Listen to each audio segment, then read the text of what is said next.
Dr. Chris Laszlo probably does not need an introduction for most of us, but for those of whom are new to our community, welcome, welcome. And Chris is a professor of organizational behavior at Case Western University, where he researches and teaches flourishing enterprise. He is a fellow of the International Academy of Management and our chair of MSR this year. He grew up in Switzerland, and he's a lifelong nature enthusiast who loves running on forest trails like that whenever he can. So, Chris, over to you. Thank you, Paul, for that warm introduction, and welcome to each of you here. I'm really looking forward to this session and to learning with you, and want to first start by telling you a little bit how the session, how we're going to approach this session. So there are three parts to it. We start by looking at what is prospective theorizing and why it can help you research for social impact. So you'll see that prospective theorizing, as I mentioned earlier when we were finishing the keynote with Jody Fry, you'll see that it's prospective theorizing is not instead of your existing research methods, whether you're doing more qualitative or quantitative research. Instead, it's a way to inform that research, and it can help particularly in the design phase of your research and or framing your problem of practice if you're doing a more of a practice-oriented type of research. So I also want to suggest that this is a particular moment in history when the power of prospective theorizing becomes more important perhaps than it's been in the past, given the nature of the problems and the discontinuities that we are facing and the need for radically different approaches to research than the kind that we have had in the past. In part two of the session, you'll have the opportunity to explore prospective theorizing in the context of your own research in the breakouts, Paul, that you and Stacy, if you can help organize them. And then finally, in part three, we'll look at the ontological and epistemic foundations of this kind of theorizing, which, excuse the jargon, what that means is that once we understand what research methods and what practices we have, we want to be able to give it a broader frame and reflect some deep underlying assumptions that we have about the nature of reality and what it means to be human. So when we come back from the breakouts, you'll have the opportunity to put your ideas in the chat box, and I hope that we can keep a record of that for everyone, so that we can share what people come up with. It'll be a way to build a collective view on this topic and to be able to share what we are all and learn from each other. Okay, so let me share my screen. Paul or Stacy, it says starting share screen will stop other participants' computer sound share. Do you want to continue? That's fine. Go ahead, Chris. Okay, thank you. All right. So, by the way, just before this, I was talking to Paul and Stacy, and they were asking me about my office. My office is in this building, which is a Frank Gehry building, and so I wanted to explain why I have this image on a lot of presentations. It's a Frank Gehry building. It looks great, and unfortunately, a lot of terrific works of art, it doesn't function very well. So during this very hot weather, we have a few air conditioning issues here. However, okay, so let's dive in to the topic. So first of all, what is prospective theorizing? What is prospection? So prospection can be defined very simply. It refers to the mental representation and evaluation of possible futures. It is based on the work that is largely attributed to the clinical psychologist Martin Seligman. He has a fairly large body of work since 1999 on prospective psychology, and also a paper that he wrote in 2013 with others called Navigating into the Future or Driven by the Past, in which he tries to reclaim this idea that the future that we have in the narrative we have about our futures plays a very significant role in our behaviors in the present. And it's also a part of an effort to shift research towards what Ken Gergen called generative scholarship. He wrote this actually in a paper in 1978, so a ways back, that we need now, already back then he talked about the need for generative scholarship to address the big social and global challenges of our time. And so you'll see that this idea of bringing in prospection is also about bringing in sort of a more activist type of research. Now, in the context of theory building, prospection is based on two radical assumptions. The first is that human behaviors are driven by our wonderment, imagination, ideas, and intentions about the future. And secondly, that theorizing itself is shaped by the future that we envision. So the choice that we make, what the questions we ask, how we choose to observe, and the sensing and intuiting that we bring in our research plays a big role in shaping the research we do.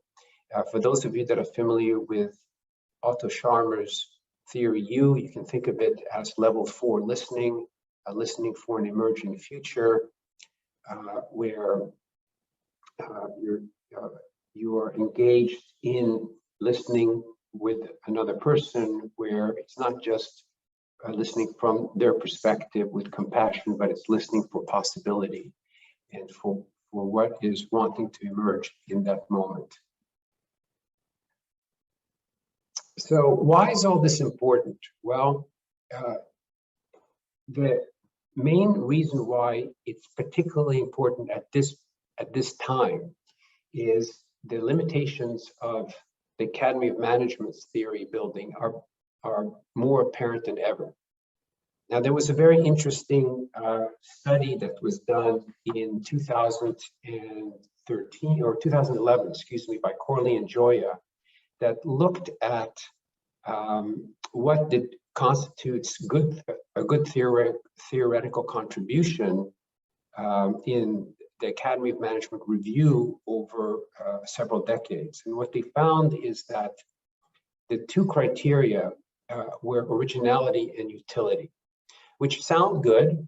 However, as Corley and Joya, and actually many others have pointed out, originality has tended to mean the ability to incrementally improve existing knowledge, which rather than to contribute something that's genuinely new knowledge. And utility has tended to be scientific rather than practical and defined by academic peers and journal editors. So not something that was oriented to serving practitioners or society at large. And you can already begin to see where I'm going with this, that in a time of relative stability, these criteria in this form would be fine. But as we reach a point where we need entirely new models of behavior, new models for managing organizations, new leadership models, we need to have a different sense to originality and a different sense to the meaning of utility. I also want to give a shout out here to Professor Andy Hoffman, who has published recently some good books on these, highlighting the problems with the traditional approaches in the academy. And in one of the books, he says, academic research is becoming increasingly irrelevant, too insular, too inaccessible, too siloed, without deeper purpose. And so what I want to suggest is that the perspective theorizing that we are looking at here in the context of MSR is a path to fixing what could be considered, with rather perhaps a harsh term, the problem of dead research, okay? Looking at data and facts and issues from the past, somewhat incrementally looking at what they mean for the future. So the reasons to change, one is there's little evidence that the Academy has paid attention to these limitations. And I don't know if you can see at the bottom of my screen, I put a number of references here, not just Corley and Joya, but Berg, Wetton, 1989, they go back quite a ways, Jacobi, 2000, and also those two publications by Andy Hoffman in 2016 and 2021 can give you a sense of this tension in the Academy that hasn't really been addressed or resolved in any meaningful way. And secondly, the complexity of social and global challenges facing managers is rising to such a point that we now need to distinguish different types of complexity. There's a form of complexity where the relationship between cause and effect is not there, is disconnected. The stakeholders are not known, and the problem itself is poorly defined. This kind of complexity, which, by the way, is another topic that Otto Scharmer has written about in a very compelling way, calls for a radically different approach to management theorizing.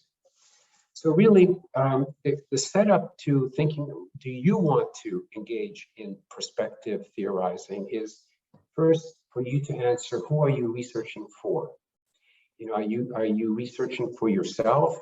Are you researching to publish in peer-reviewed academy journals?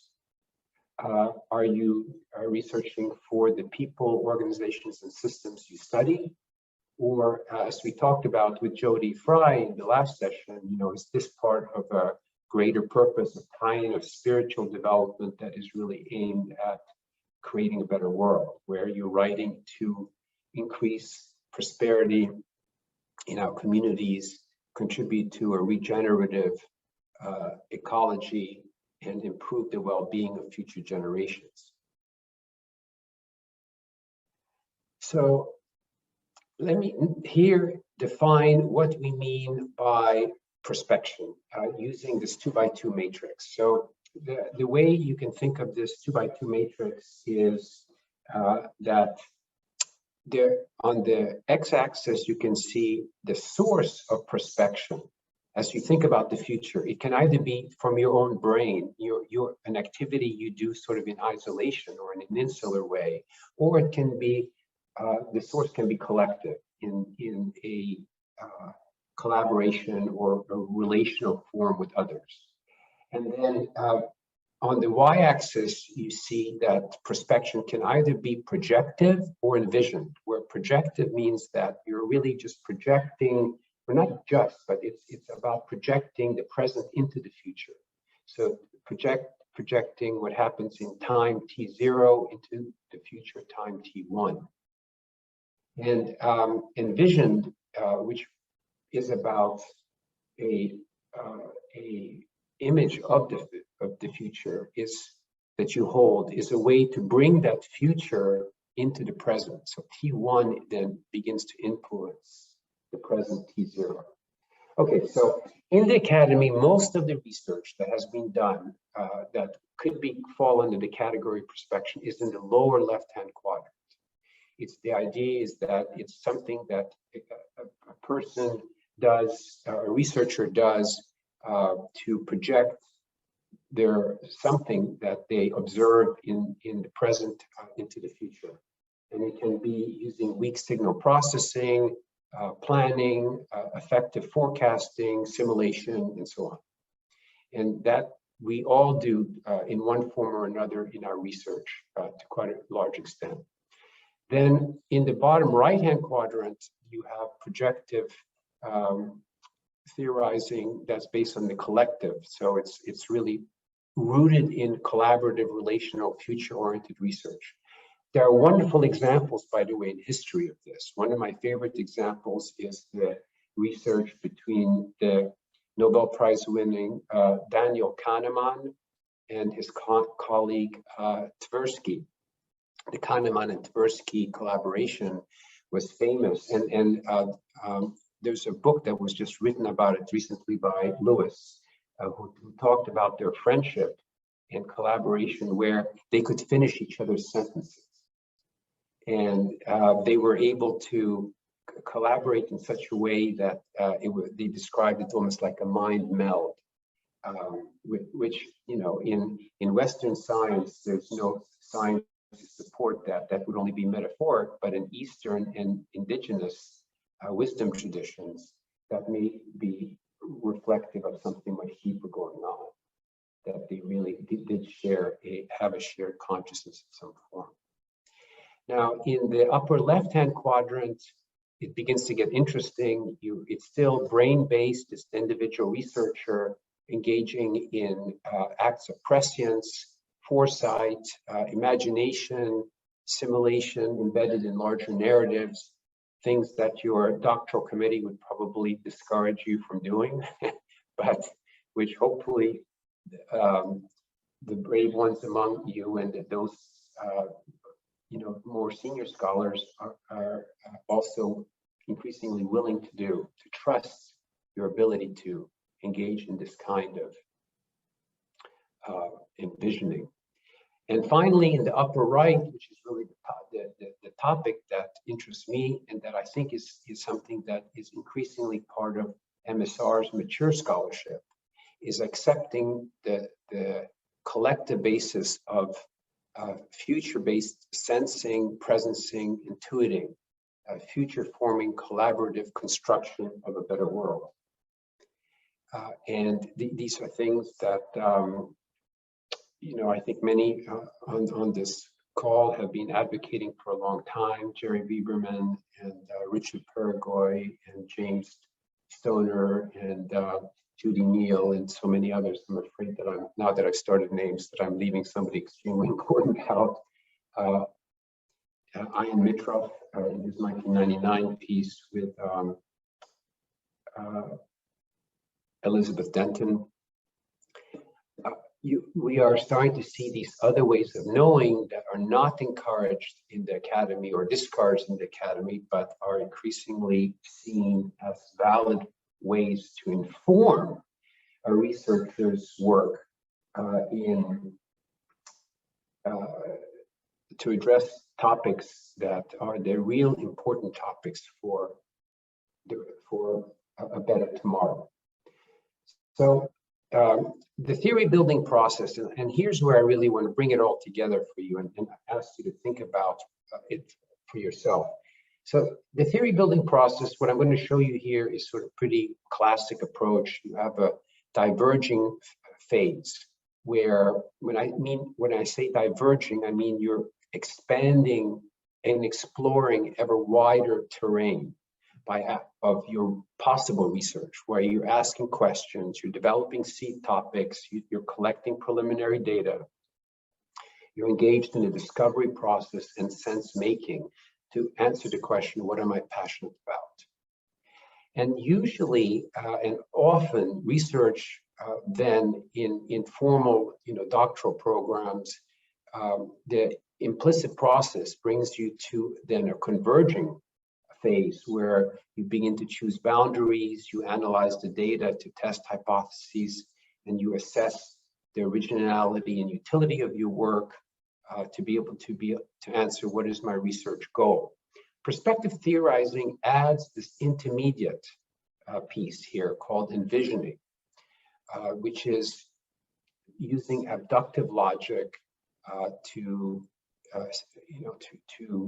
sense and to engage in presencing and intuiting about the topics that you're developing, assessing moral meaning, and what is the impact of the implied impact of the questions you ask, of the intentions you bring, and for you to engage with others in what could be called collaborative constructionism to answer the question, what future am I shaping? Now, before I go on, I just want to stop sharing for a second. Can we put, Paul, can we put this in grid mode so we can all see each other better? You know, what I want to raise and what I want to ask you to think about is, what narrative do you have about humanity's future over the next 2 decades?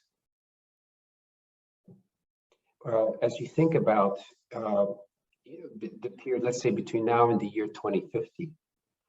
And to give you 2 sort of extremes, there is a British economist of Indian origin called Umair Haq. I don't know if that name is familiar to any of you. He just wrote a blog recently called "The Age of Extinction is Here."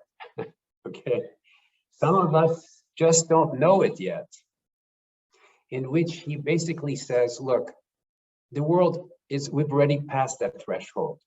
The world is, we're moving to extinction. You know, may not be all life on Earth, but it's catastrophic. Life is dying. Birds are falling dead out of the sky, and so on. So that's a narrative that he paints for humanity's future. And alternatively, I want to ask you, how many of you have a very different narrative about a flourishing future potential, or living into a future where we are spiritually alive beings, where humanity is able to elevate our individual and collective consciousness to a consciousness of oneness and connectedness, and where we are where communities come together to support each other, and where caring and compassion become the central way of being, and where all these like-minded communities like MSR and others are working together and leading to a deeper change in our mindset. You know, what Donella Meadows called these paradigmatic assumptions we hold about who we are and the way that the world works. So the reason I ask this is because these kind of really big questions at today's moment will really shape the kind of research you do. And I'm not blaming any of you here if you hold the Umar Haq as assumption. You know, if you're coming from a place that we are at 1 second to midnight on the clock, and we are about to implode as a species,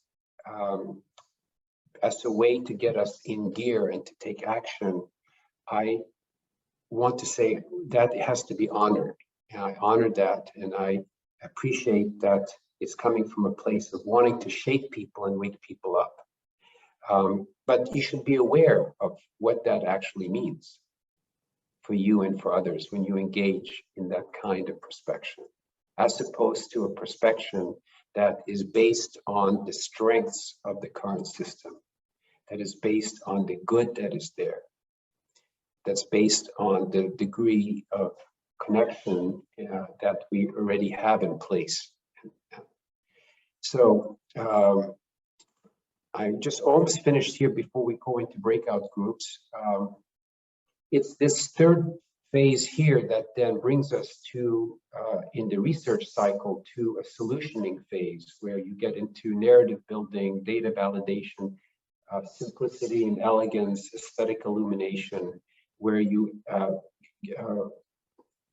aim for research that has empirical and normative findings.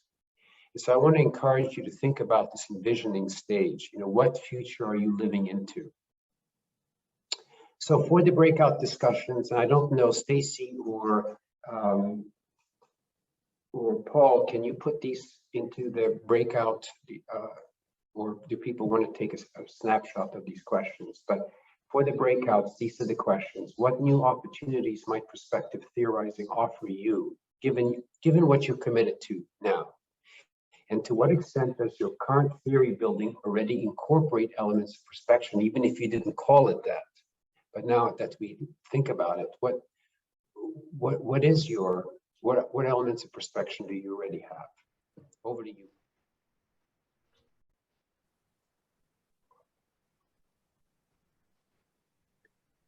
And welcome back, everybody.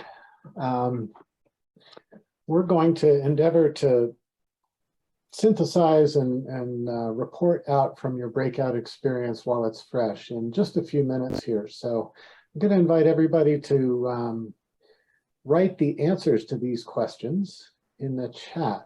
Stuff that came up for you. What new opportunity? Well, I said it offers us the opportunity to adapt. However pessimistic you might be, if it's 1 minute to midnight, we've been adapting for billions of years.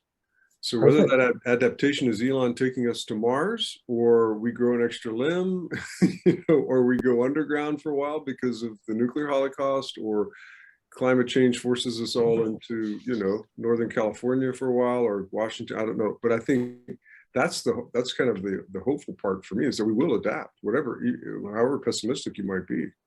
Thank you, Robert. Yeah, something's going to happen. And who says it's pessimistic or optimistic? That's a whole nother can of worms. Right. Yeah, Stacy.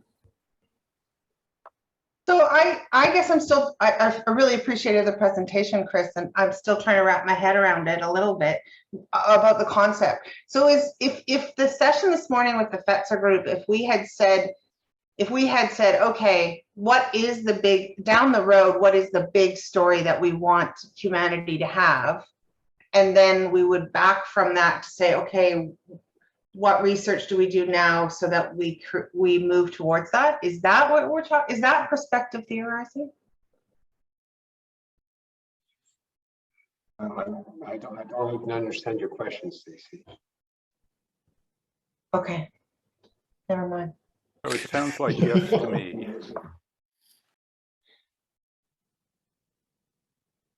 Jerry, quickly, and then we'll move back to Chris and Stacy. I'm going to guess Chris will pick that up. I want to thank you, Chris, for mentioning that. Yeah, I've been talking about this since it first started, about, but it also, I noticed very similar, and I know you appreciate the relationship to the quantum stuff.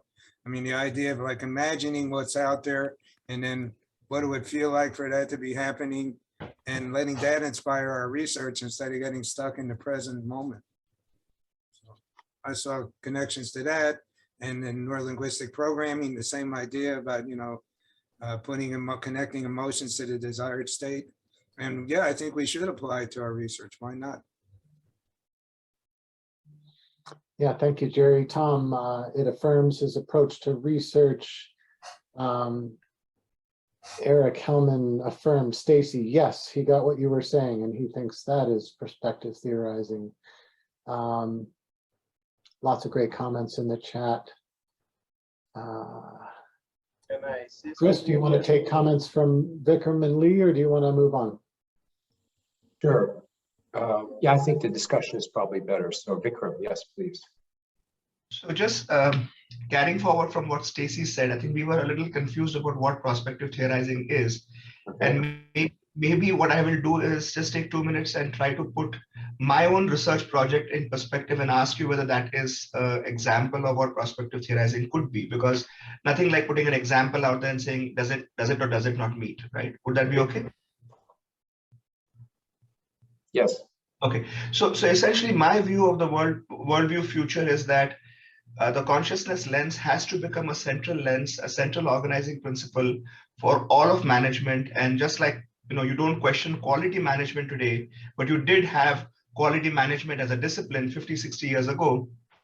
30 years from now, nobody is going to question consciousness as a central organizing principle, the consciousness lens as a central organizing principle.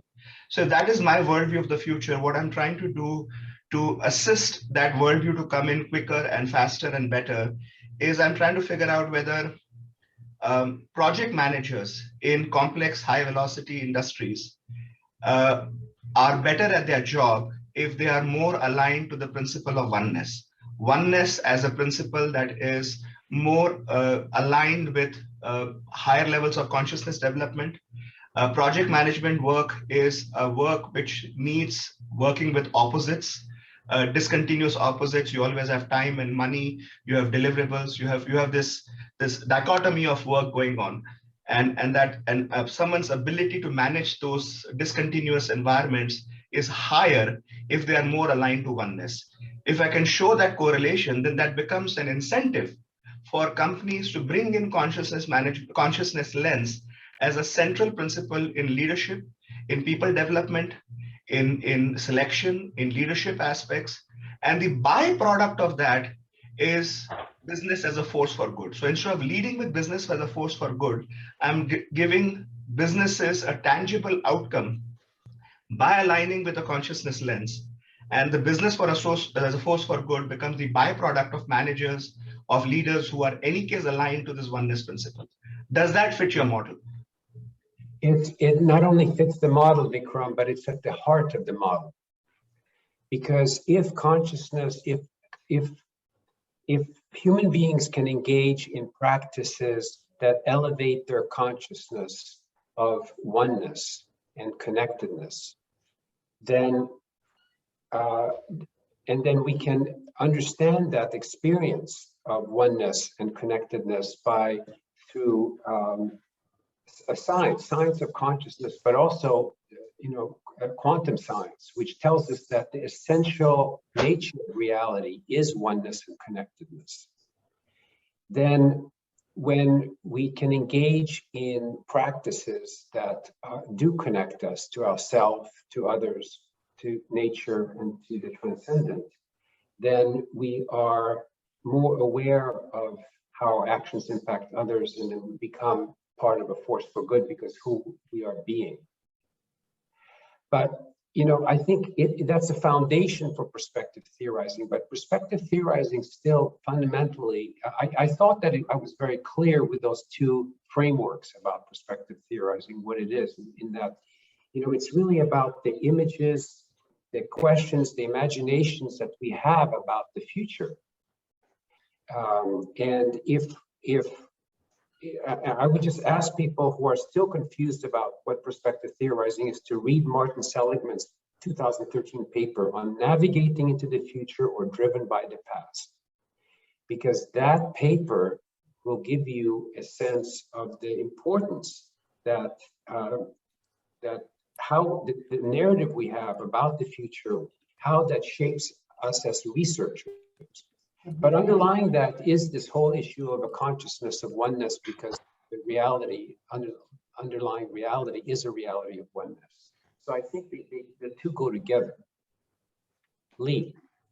So hopefully briefly, just to state what resonates for me with this and may resonate with some others, is that this is in a sense a movement of the kind of work that Russell Lincoln-Akoff, under whom I studied at Wharton, did with individual corporations, a number of which he successfully turned around those that were dying and let them thrive.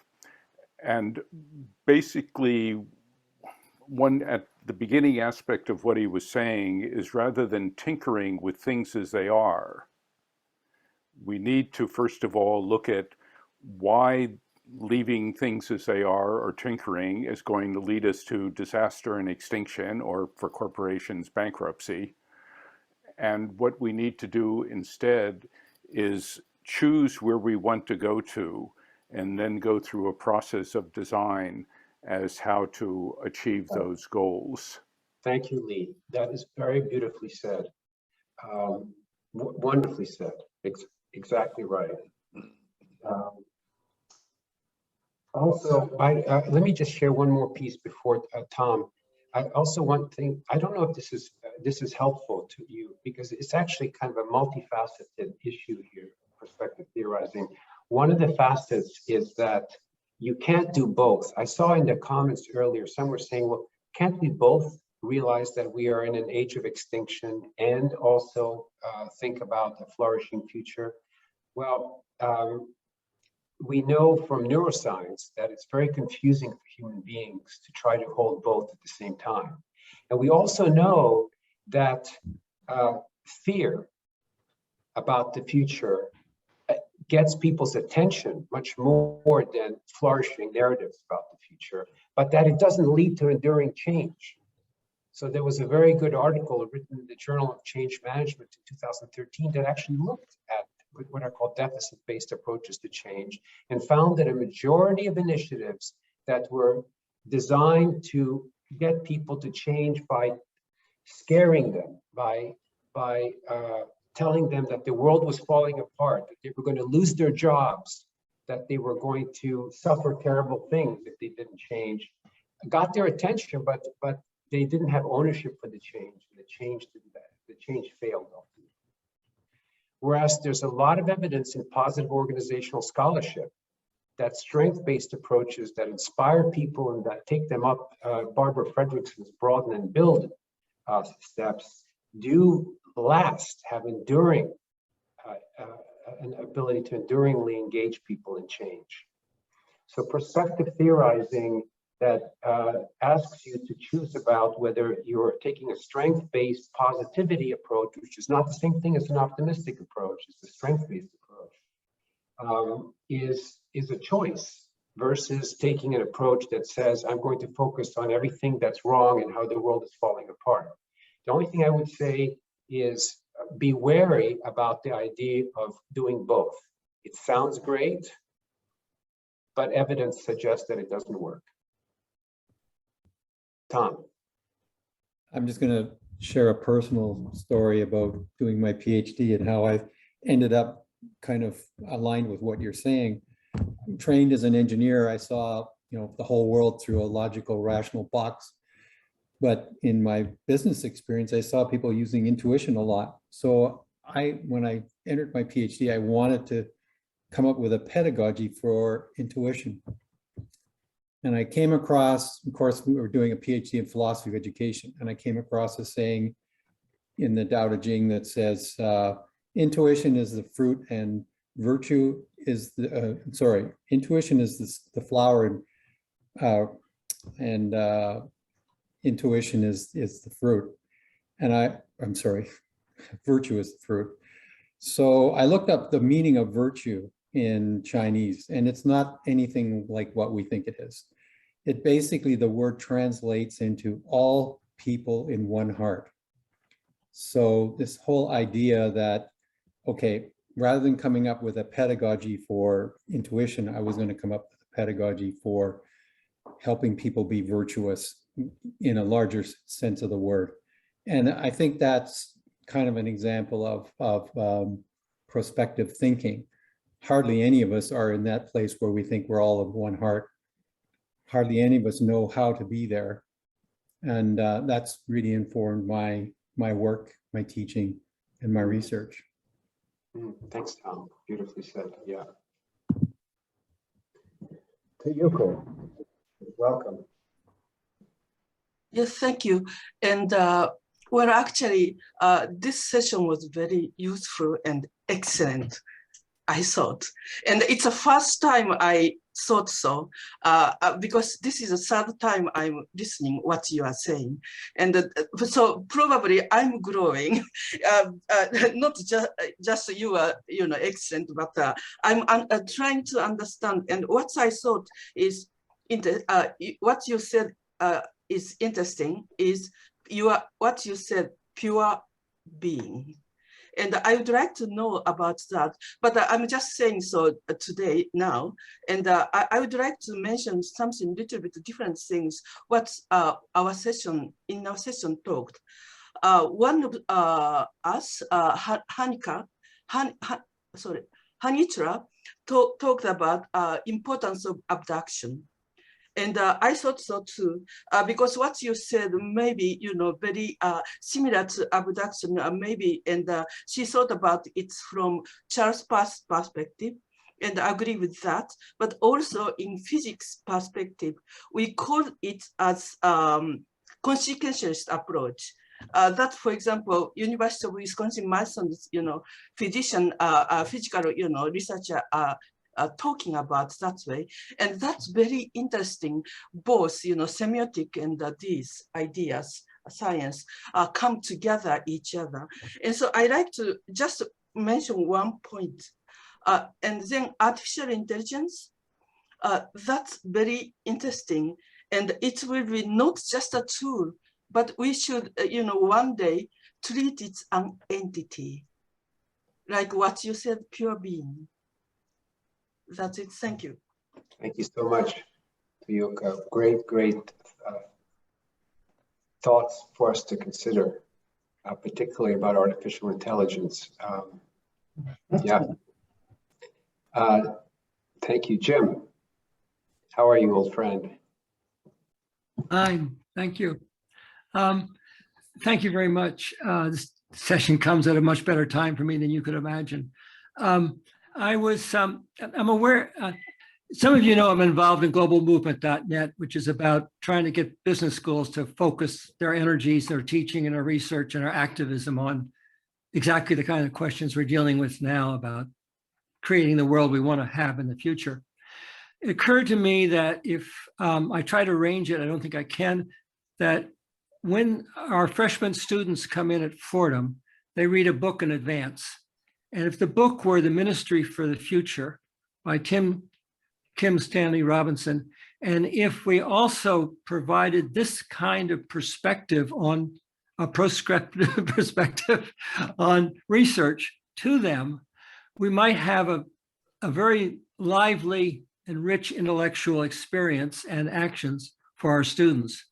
So if anybody has ideas along that line and how we can make things like that happen, I'd just love to know. Thank you so much for the session, Chris. Oh, also, I'd like to get some stuff from the Journal of Management for Global Sustainability on exactly this perspective. Thank you. Thanks, Jim. Eric. Chris, you're quoting the research of fear-based change versus what I'll call vision-based change or hope-based change. I wholeheartedly agree. I've been a change agent for 40 years and I've seen that thing countless times. What I'm also recognizing, though, is this need to be able to have really broad shoulders and arms to engage and embrace both the negative and the positive. A couple of examples there. One is being connected with positive, focused spiritual organizations. I'm often seeing them not being able to deal with trauma, loss, the death of a minister, all sorts of negative issues. They're saying, well, we shouldn't go there because our thoughts will create the future. And so there's this whole rigidity within just focusing on what I'll call the positive. The other side of it is I'm seeing in my own growth the need to face deep trauma and fears and things that my consciousness doesn't want to see about negative future or negative past and trauma. And my own healing is saying the more that I open up to those, not take them on as the, what's going to guide me for the future, but being able to heal with and being able to see them. And the ability in this world right now to see left and right perspectives, to see climate change, to see the temperatures that are happening in Texas. I think we really have to be able to embrace and see clearly the negative and yet also hold this positive prospective theorizing you're talking about, and so that we don't lose half of ourselves in the process. So Eric, thank you. As you frame it this way, it gives me an opportunity to suggest a few things. I want you all to realize what I'm saying here is I've said really in deep humility and of not knowing. So I don't want you to hear me speaking from a place of, oh, I have certainty about the right way. Okay. But I also want to challenge some conventional ways of thinking. And so one of the things, Eric, I want to suggest is that we absolutely do have to be fully cognizant of the degree of the problems we face.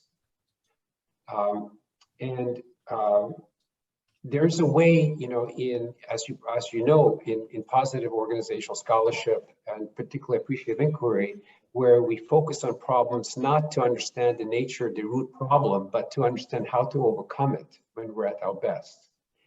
But it's an acknowledgement of problems. But here's what I want to say. Peter Drucker, a few years before he passed away in the late 1990s, famously said, and I think it's such an important thought, he said, the task of a leader is to build on the strengths of a person or organization to such an extent as to make their weaknesses irrelevant. And so my view and how I live my life is in how I approach my relationships is I don't ignore trauma or problems or things like that, but I do take a strength-based approach, and in others, in systems and people and organizations, I try to value the strengths that exist and the potential future that they can live into to such an extent as to make their weaknesses irrelevant. And so I would just throw that out there for consideration, you know, as you think about everyone wants to take both the difficult and the positive, you know, things that we have as we go forward with these big challenges. But maybe that's not the right way. If there's one thing I can contribute as a poke into this conversation, is to reconsider that. We have time for one more, Paul? Yes, please, Radha, go ahead. Thank you, Paul. Thanks, Chris, for sharing the framework on prospective theorizing. I'm reminded of work of one of my doctoral scholars, and I would like to hear from you whether it falls under prospective theorizing. He was curious to know whether knowledge embedded in ancient scriptures can be used for future management development of theory or development of a model. He worked on it over the years, adopting very rigorous and very difficult and very time-consuming methodologies to mine some of those embedded constructs and then putting them in the form of model. And this paper was presented at our consensus conference. You know, Judy Neal acknowledged that and in 2011. And he developed a model where he used a spiritual dimension as well. So he was able to relate. This was validated in different sectors, in social organizations, business organizations, and so on. And it has again been published in a journal, which is an impact factor journal. So will it qualify as prospective theory building? It is a model which has been developed using past knowledge and envisioning the future, adopting rigorous and scientific methodology, and then developing or creating knowledge. Thank you, Radha. I don't feel like really know enough, and it's a complex question because it's not just about how that knowledge is used for the future, but it's the assumptions about the future that were made in framing the research in the first place. So can we take this offline? If you want to contact me, we can discuss this offline, and I'm just conscious also of the time. Thank you for your question, Radha. And over to you, Paul, to wrap things up. Beautiful stuff. Thank you, Chris, so much. Thank you for your leadership and your wisdom. And I can't express how much I'm inspired by this community. I hope you all feel the same.